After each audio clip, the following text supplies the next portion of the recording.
bago ang kausap natin, ito na muna update natin. Kung natatandaan nyo po, meron tayong nakausap last Friday. Ito nga po si Kuya Ronnie Perez mula po sa Atok Street, Santo Domingo, Quezon City. Siya po ay 48 years old, single, at gumagawa ng handicraft baskets.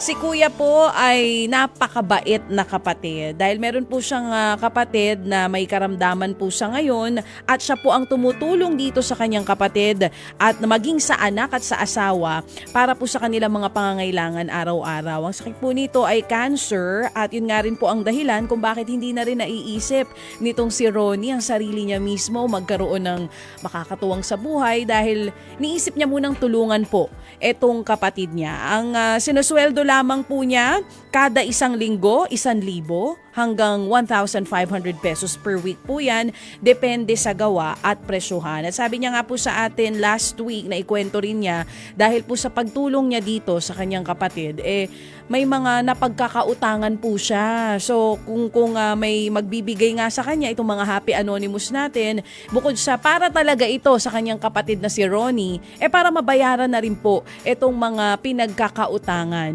ni Ronnie Perez. Meron po siya sa atin update mga kapatid, inito pong Friday, umabot po ang total sa 26,700 pesos. Yan po ang total o 26,200 pesos. Yan po ang total ng natanggap ni Kuya Ronnie minus po yung transaction fee or remittance fee. Ang total po ng na-receive niya ay 25,895 pesos. Isang bagsak nagbigay po agad si Happy Pretty B. Maging yung iba nating mga Happy Anonymous, napakadami po ng mga yan. Mamaya pag may oras pa, subukan natin silang isa-isahin. Kaya po umabot sa 26,200 ang tulong na naipadala natin sa kanila. At may video na po tayo mga kapatid. Pinakita po sa atin ni Kuya Ronnie yung video kung saan po siya nagtatrabaho, yung ginagawang basket nitong si Ronnie Perez, maging yung pag-abot niya nung tulong, nung pera po na galing sa mga Happy Anonymous natin dito po sa kanyang kapatid na may cancer. So narito po mga kapatid, panoorin at pakinggan niyo po. Maraming salamat po. Nandito na po ako sa kapatid ko. Kararating ko lang po pero hindi ko pa nakukuha po yung pera kasi kararating ko lang po. Maraming salamat po sa mga anonymous po. Maraming salamat. Ako po yung si Orlando Perez na kapatid ni Ronnie Perez. Maraming salamat po Sir Ted Paidon at saka Ma'am Lady Janjan. Thank you very much po. God bless. Ako po yung asawa ni Orlando Perez. Maraming salamat po sa inyong lahat, sa lahat po ng inyong tulong. Maraming salamat po Siya Sir bagong gising at Paidon sobrang at sakit na naman po ng kanyang katawan. Saka salamat din po Maraming sa Happy salamat po Anonymous. sa lahat ng Happy Anonymous. God bless po and more power po. At araw-araw daw po ay nakikinig sa atin, pati ang kanyang mga kabarangay. Ayan po ang aming senior citizen na manggagawa ng handicraft. Nice. Kasi gusto nga nila makita. Ayan o. Lumalaganan po ang pagpapakalat natin ng mensahe, magandang balita. At ilang ulit Naririnig yung boses mo. Ayan. Kita-kita ko saan po siya nagtatrabaho. ang kanilang paggawaan ng handicraft. Alright. Hindi po sa amin galing ito, dinaan lang po sa aming programa. Muli po ang ating pasalamat, higit sa lahat po sa Panginoon at sa mga tao po na dinaluyan din po ng biyayang ito sa ating mga Happy Anonymous. Salamat po muli ng marami. Sige, so ang sabi po ni Ronnie, kanya na ho natanggap Natanggap this na po morning. niya ngayong umaga yung 26,200 pesos po. Ito na yung picture. Picture po galing sa remittance center. Actual na pong natanggap yung perang padala nito pong mga Happy Anonymous natin. At ito po yung pasalamat. Ito na po yung nakuha ko na po yung pera na binigay niyo po sa amin. Ito na po. Bibigay ko na rin sa kapatid ko na kay Orlando Perez at isang asawa niya. Bibilangin ko na po. 1, Ba, talagang kwentada. 3, 4, 5, 6, 7, 8, 9, 10. Maraming salamat po sa Happy Maraming Anonymous. salamat po sa Happy Anonymous. Mga Happy Anonymous. Salamat po Maraming din sa salamat tulong po niyo. sa Happy Anonymous. Pandagdag po sa gamot ko pang chemo. Maraming salamat po. God bless sa po. Happy Anonymous. At kay Sir Ted Pailon, More DJ blessing Chacha, po. at More sa lahat ng power. programa ng buong po. Maraming salamat po. Saka yung tira, ito naman, uwi ako mamaya, ibabayad ko rin to sa utang ko. Yun. Itong tira, yung, yung 10,895. Ito yung kabuuan, no? Mm-mm. So, ito na. 895. Oo. Klaro ho. Babayaran niya na yung utang niya. Maraming salamat po. Maraming salamat po. Thank you po. Ay, salamat din po sa lahat mga kapatid na nagtulong-tulong po para nga dito sa ating pong pagtulong sa kapatid, particularly po ni Ronnie na ngayon po'y nahaharap sa pagsubok sa kanyang kalusugan. At salamat din po doon sa kanyang kaibigan na nagpapautang sa kanya. Alright, so tatawagan natin si Ronnie, mga kapatid, para lang ho natin kumustahin kung sakasakali man ano ba ang kanya pong nailaan. Kasi sabi nga po natin, babayaran po yung utang pero meron din po para sa kanya. Okay, so sa lahat din po ng mga kapatid na tumutulong ho sa kapatid, salamat po ng marami sa inyo. Thank you. Ito hong kwentong ito ni Ronnie Perez ay inspirasyon po sa ating lahat, no? Sana po mga kapatid, ang lahat ng kapatid ay tulad ni Ronnie. Amen. Hindi po inuuna ang sarili, ang inuuna yung kapatid. Kaya nga po hindi siya nakapag-asawa. Di ba? So, baby girl, muli sa lahat ng nag-ambag-ambagan, happy servant, ayan. Ang dami ho nila, no? Napakarami ho. Hindi ko na isa-isahin, but definitely po, silang lahat, isa pong adikain na magbigay ng tulong sa mga nangangailangan ng hindi man lang po humihingi na anumang pagkilala. Amen? Amen. Amen. Sige, so today, bago po tayo tumunghay po, ay kasi hindi ko na maalaman kung ito ba ay galit dahil wala pa siyang bonus o siya galit dahil wala siyang pambili sa mga sale o talagang galit sa mundo.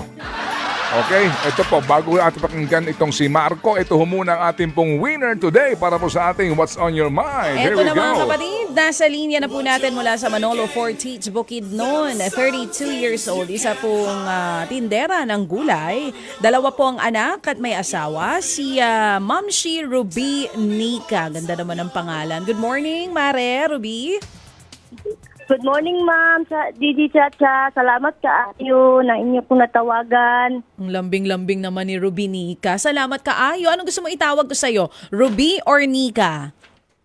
Nika lang, ma'am, kasi yun po palagi tinatawag sa akin, Nika. O sige po, Nika. Ikaw ay talagang taga dyan sa Bukidnon. Oo, dito na ako pinanganak, pero yung mga magulang ko po, hindi taga dito, mga dayo lang po. Taga saan talaga mga magulang mo? Taga Surigao po. Oo. Paano sila napadpad dyan sa Bukidnon? Kasi sa hirap ng buhay doon, pumunta sila dito para maging isang kanang tagabantay ng lupa noon. Ito po mga magulang ninyo ay buhay pa sina nanay at tatay. Opo, ma'am. Yes po. Ilang taon po sila? 62 na ang papa ko, tapos yung mama ko kay 60 na. So, pareho po sila na ang trabaho, caretaker ng lupa. Noon yun, ma'am. Bago sila... Oo, ngayon po? Nagtitinda na lang po ng gulay. Oo. So, sa kanila mo naman na itong pagtitinda ng gulay mo. Opo, ma'am. Ilang kayo magkakapatid? 7 po, ma'am. Ba, dami. Oo. Lahat ba kayo nandyan sa Bukidnon?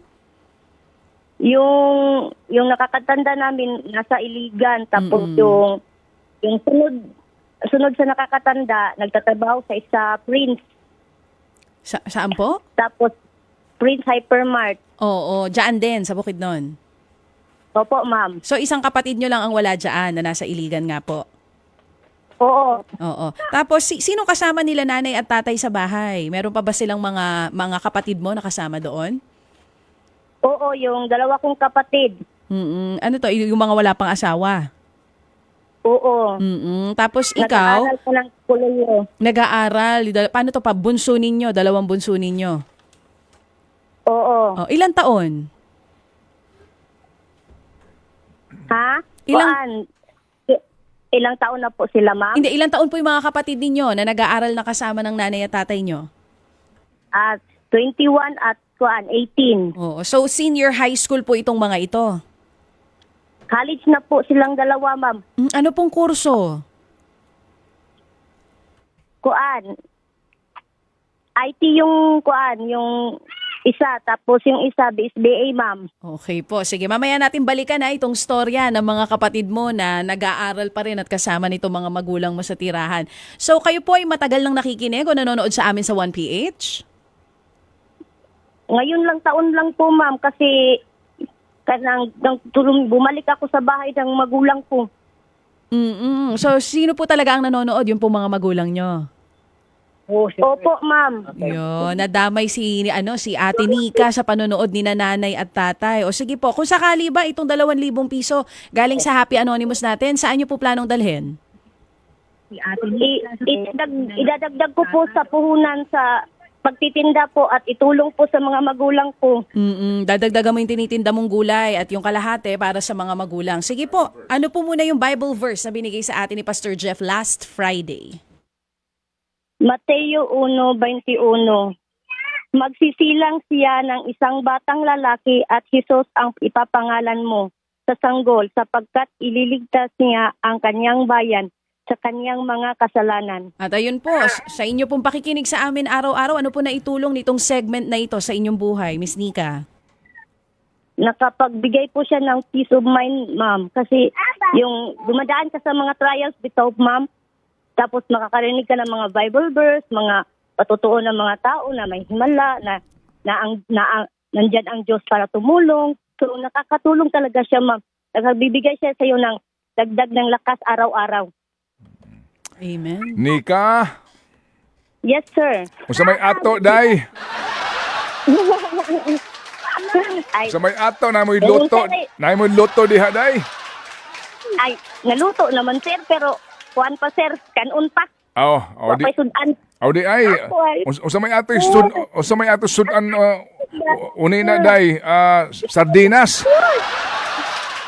Ay, utan, radyapon, sir, kay utan man atong baligya. Ay utan di ay. O sige. So ganito, Nika, no, tindera ka kamo ng gulay, saan ka nagtitinda? Sa Manolo po. O, Sa ano yan? Manolo Public Market. Malayo yan sa inyong balay? Hindi naman po masyadong malayo, sir. Isang sakayan lang. Okay, sige, ganito. Naamoy pwesto sa tindahan, sa merkado o asa mo'y dapita? Akong mama na ay pisto sa merkado, Sir Ted. Okay. Iyang gipagamit sa ko tabang pud kay minyo naman ko. Okay. Sige, ganito ha. O, naamoy premyo karon, ano? Galing yan kay Happy K tsaka kay Happy Davaoenyo. Ganito. Padalhan mo lang kami ng video o picture ng pwesto mo, pati yung pagtitinda mo. Pagkatapos, babalikan ka namin. Ang kailangan mo, puhunan dito sa iyong hanap buhay na to, di ba? Yes, sir. Oo. Puhunan, saan ka kumukuha ng gulay mo? Ano yan, inuutang mo lang? Yung iba inuutang, yung iba kung manghiram ako ng pera na yun ibabayad kasi yung iba hindi naman nagpapautang. Baboy na. Kasi may ibang mga kanang may-ari ng paninda, hindi nila pinapautang yung paninda nila kasi kailangan daw nila yung pera. So, hahanap ako ng hiraman ng pera para gawing kapital. Oo. Sa ngayon, magkano ang utang mo? Dahil Nika? Kasi kasama siguro yung bata, yung anak niya. Nagulo ang ating linya. Naputol po si Nika. Sige. Nika! Oo. Tawagan natin ulit si Nika. Sige, so tawagan mo na si Nika, hingian mo ng video ha. Yes. Oo, ng patunay lang and then babalikan natin kamo siya. But meantime, may 2,000 siyang tatanggapin. Alright? At ito'y galing kay Happy K tsaka Happy Davaoenyo at may mga naghihintay pa. Padala ka lang ng prueba at muli tatawag kami sa iyo. Ikaw ang aming hinahanap, iha. Padala ka lang ng prueba sa iyong mga kinikwento at sigurado ako, masaya ang inyong Pasko.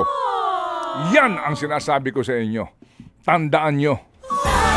Bakit parang galit ka? Doon Hindi sa pala. tandaan nyo. Ayusin mo, hindi MMDA ang kausap mo. Okay, Oo. Sige, okay. Sige, sasabihin mo lang si Nika, ha, na abangan niya yung tawag. Yes. Alam mo naman, sina Happy Anonymous, yan ang gusto. Yung kailangan ng puhunan. Di ba, sa hanap buhay. Ito ho ang ating mga hinahanap, ang mga nagsisipag, Amen. ang mga nagpapagal, ang bawat sentimong kinikita ay pinaghihirapan. At higit sa lahat, ang mga nagsasabi ng totoo. Amen. Amen.